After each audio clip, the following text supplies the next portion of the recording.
Right, it's a beautiful day today. Um, this is my first video, so I actually don't know how this is gonna turn out. But I've been watching a lot of videos of people in the diaspora going back to Africa, especially Ghana, and making videos about what it takes or what it took them to adjust and get assimilated into the Ghanaian system.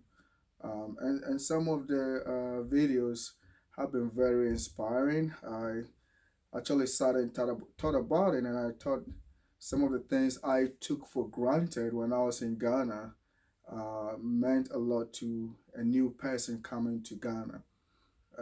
And I said, well, maybe what they may have been taking for granted while they were in America or in the West is probably some of the most difficult challenges I went through when I first moved to the United States. And perhaps if I made a video of a similar kind, I might be able to help other Ghanaians or Africans who are planning to move to the United States or the West in general. So, this video and a series of it that I'm going to be making would consist of what I went through in order to adjust and assimilate into the American system. And the hope is that somebody else in Ghana or in Africa trying to come to the United States can learn from my examples and make decisions that are good for them. And again, this is just going to reflect my experience, and my experience doesn't represent all of the African immigrants to America, their experience. Different people have different experiences. Different people came to America differently.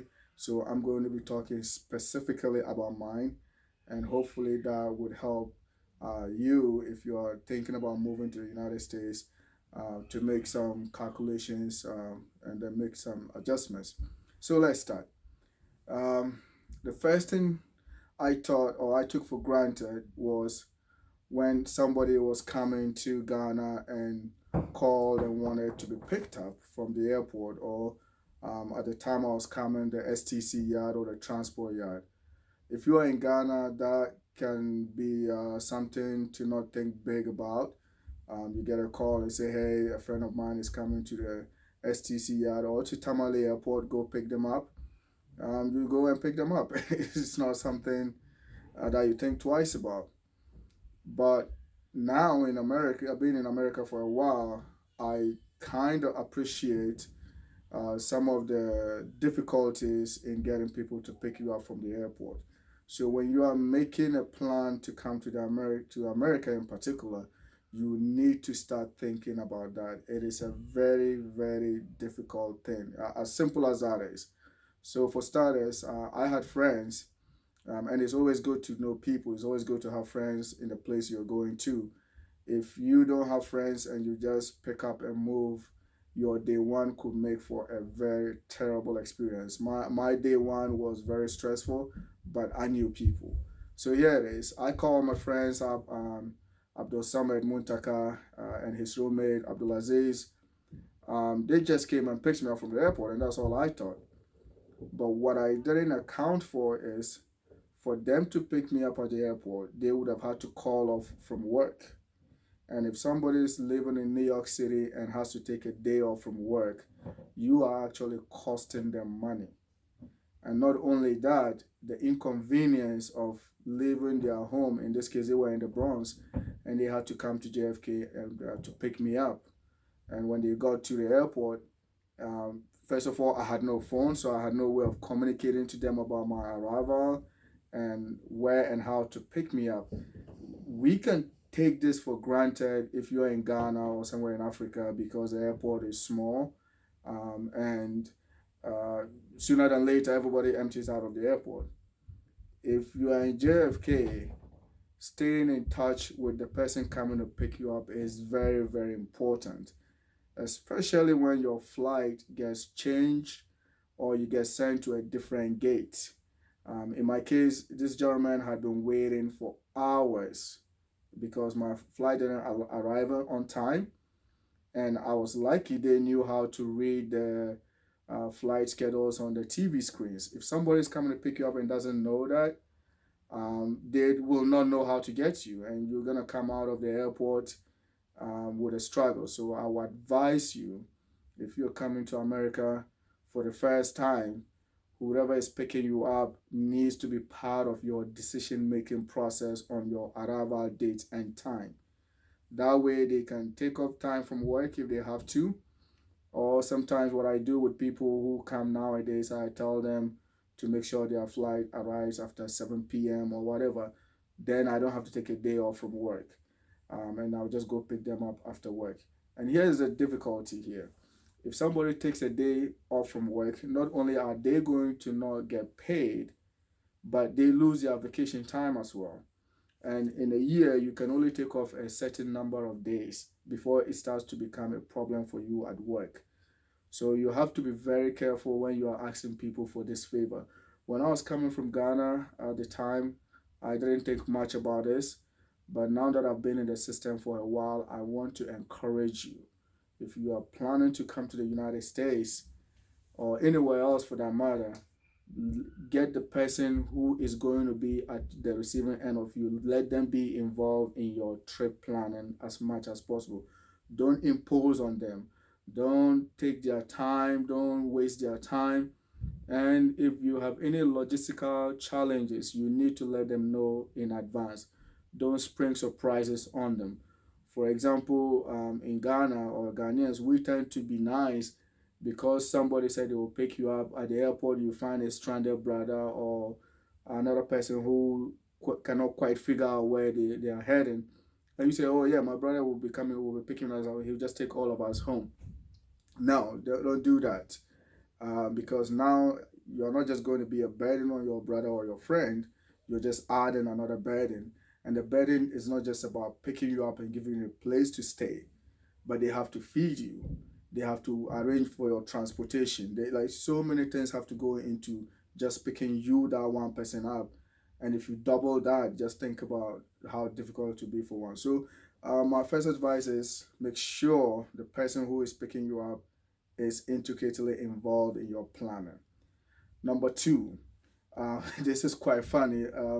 I came in 2004, and that wasn't long after 9/11.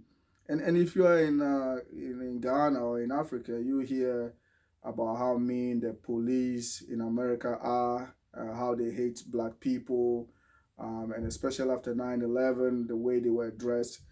I had decided even before I got on the airplane from Ghana that I wasn't going to talk to a police officer when I get to America. That is a big mistake. The police are not exactly as they've been portrayed on TVs, as you see. Those of them that you find at the airports or in the subways and place, they're actually there to help you. I had a difficult time. So my first day, Samuel and his roommate picked me up. They take me to Penn Station to get a ticket to my final destination, which is my school, where it was going to be. And they were not going to take 2, 3 days away from work just to shepherd me around. So the one day was enough. The following day, I have to figure out how to get to the station and go and get to the train and go to my final destinations. So the funny part is I had decided I wasn't going to talk to a police officer.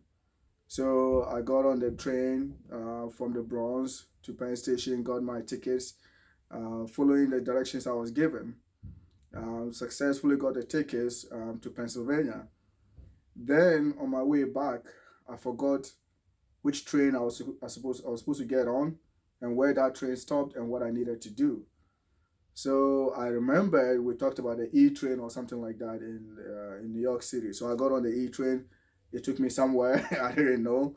Eventually it stopped and I came out of the train. Everybody was going wherever they were going. I had no clue. And in fact, I didn't even know the subway was underground. So I remember going in when I was going under some stairs to get on it to go to get the tickets. But coming back when I got dropped off, I didn't see any buildings. I didn't see the buildings that I saw when I was coming in. So I was confused and I got lost. But I had already decided that I wasn't going to talk to a police officer. So I kept walking up and down the train station, not asking anybody, just walking around trying to read the signs and figure out where I was. And I tell you, that wasn't an easy thing for me. Eventually, I had to ask a police officer, and I said, "Hey, I'm going to the Bronx. Um, can you help me with directions?" And he said, "Yeah, you are the Bronx." I said, "But when I was coming in, I saw story buildings and different type of buildings. They are not here. This is not the Bronx." And he said, "Well, you're underground. You need to climb up." The moral of that story is, when you are in America, information is very, very important. Always remember to ask. If you don't know, ask somebody. If you're confused, ask somebody. That will save you a lot of time and a lot of effort, and in fact it might even save you money. Just ask people. So that was my first day. They gave me the directions. I figured out how to get to the Bronx. Now I come up. It's a village boy. Then the next day I have to get to Pennsylvania, and this point is very, very important if you're planning on traveling to America and to go to school. I would suggest you plan as much as possible to link your final destination to your port of entry. A lot of the times, where your plane actually comes in at is not where your final destination is. Not all of the cities or states have international airports. So the key airports would be JFK, maybe MSP, Minneapolis, Atlanta, Jackson, Atlanta, and a few others that I don't know, right? But when you do come in, the airport that you come in at is not probably not going to be your final destination. So you have to find a way to link that your port of entry to your final destination. It is important that you know and have a plan on how to do that. So for me, I I know I was going to Pennsylvania, but how you get to Pennsylvania was never part of my planning process. Thank God I had friends like Samet, who helped me. So he sat me down and said, "Okay, to go to Pennsylvania, we're gonna get you on a train. The train will take you to Lancaster. From Lancaster, you get a bus, and the bus will take you to the school or the city that you're going to. In my case, it was going to be in Indiana, Pennsylvania. Right. So this was a plan. Samet and everybody, they helped me get on the train. I successfully make it to Indiana. Now, when I got to Indiana, the bus reaches a bus terminal. I get off the bus, zero clue where to go. And here's the case: I was going to school, so I probably had a little bit of more direction. If you're not going to school, it's probably going to be really hard for you, right? In my case, the school was where the bus terminated, so I could see that it's a university campus. So I come out of the terminal, just walking around, looking at people, and not knowing what to do. Eventually, I saw a lot of people going into a particular building, and I thought to myself, whatever is in that building is probably a good thing. Everybody's going into that building, so let me go check it out. It turns out that it was a dining hall. So with my luggage, I went into the dining hall at IUP. Fortunately for me, when I got there, and these things don't happen in Ghana or in Africa, but you needed a card to swipe before they let you into the dining hall. I didn't have that card. I had no clue. Now, the folks that were sitting there, I told them I just arrived and I just need a phone to make a call. And this was 2004, so cell phone wasn't that rampant, and they didn't know me per se, so they weren't going to just hand their phone to me. So they sent me into the sheriff's office, Chef Dave, who later became a good friend of mine, and I asked him for a phone directory and a phone, and I was just going to call anybody, just anybody with an African name. By then, I was looking at the IUP directory and I saw a few Ghanaian names. I called Dr. Samoa and I told him I am a Ghanaian, and he was a professor, in fact, a dean at the university. And I told him I was a Ghanaian and I just arrived and I have no sense of direction. I don't know where to go. So he asked me to wait where I was. He came, got me, took me to the international office, and I started the registration process. Now, if you are an international student, some of the universities, in fact, a lot of them, plan arrivals, and they have their own buses that will come to the airport and pick you up. You need to let them know. You need to ask. A lot of the time, they will coordinate your arrival times, and a lot of the students will arrive at the same time, and they will come to the airport and pick you up and take you through the orientation process and eventually get you into the dorm or hall that you have to be in. It's very important to have this information. And once you get started, I'll leave today's video at this point. Now you are in America, you have figured out what to get, how to get to the school that you're going. The first problem I encountered was food. And you know, you don't even think about this as well, but being a northern Ghanaian, I hope my smoke kind of gives that away, but I'm from northern Ghana. So I have a lot of food restrictions. I don't eat pork, for example. And I am a Muslim. I don't drink alcohol. And I don't know a whole lot about American food. So I needed to have asked the questions, but I didn't. In fact, I didn't know what to ask. But when I first got here, one of the food that I immediately liked a lot was hot dogs. And in fact, I was chomping on the hot dogs like crazy. It was really good. Um, but Dr. Samuel eventually called me and said, "Hey, you want to take it easy on the hot dogs? Some of them contain pork." And I was like, "Oh my goodness." And I probably had pork. I just don't know. And he didn't tell me. Obviously, he knows I'm a Northerner and he knows I'm a Muslim. I don't eat pork. So, and Dr. Samuel is really those kind of people that will let you understand the process without hurting you. So I started paying attention to what I ate. Hot dogs, whether I didn't care what type of hot dogs anymore, I'm not gonna eat it. Um, then I started like, okay, so if I don't eat hot dogs, what am I going to eat on campus? Right? There are different pizza places. They sell pizza by the slide. And when I was coming to America at the time, pizza wasn't a common thing in Ghana, at least not to me. I believe right now people who live in Accra and some of the urban places in Ghana know and probably have eaten some pizza. But I hadn't. At the time, I didn't know what pizza was. I never heard of it anyway. So I went into Papa John's and they sell pizza by the slice, and I got two slices, and I really loved it, plain cheese pizza. And here too, there is a warning. When you buy the pizza and they have all sorts of dressings on them, you really want to ask what it is. All right, pepperoni and all of those stuff that a lot of people eat. If you're a Muslim, they do contain pork, and it can be a problem.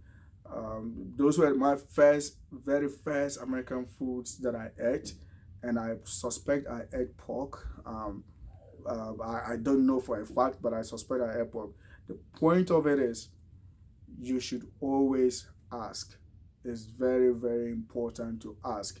And if you're going to ask somebody for a favor, don't assume you're going to get it. Different people have different priorities, and their lives are at different stages of in time. So you really have to make sure that you're open to somebody saying no. In Ghana, when somebody says no, we immediately thought they were bad people or they were wicked people. In America, they say mean people. But no, it's not like that. Here, people will generally be honest with you when they cannot do something, or when they know if they do it is going to inconvenience them. They will just tell you no to your face, and it doesn't mean anything beyond the no.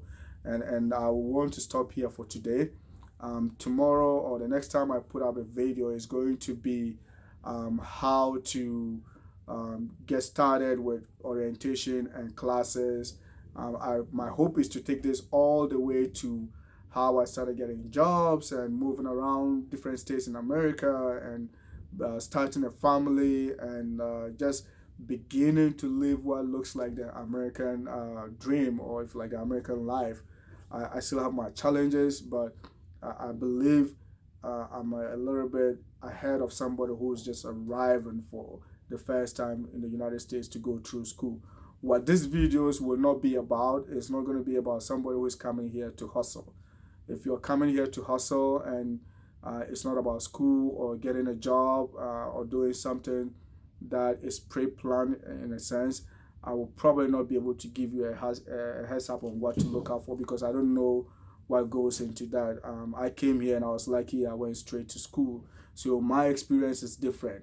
I never had the threat of sleeping outside even for a day. But if you're coming here to hustle, you don't know anybody, you just ended up in America, the fear and the frustration can be real. And hopefully you arrive at during the time of the year where you can be outside, right? If you arrive in America in the winter with no plan and a place to put your head down, I can tell you life will be starting off on a miserable note for you. So let's hope you like this video as a start.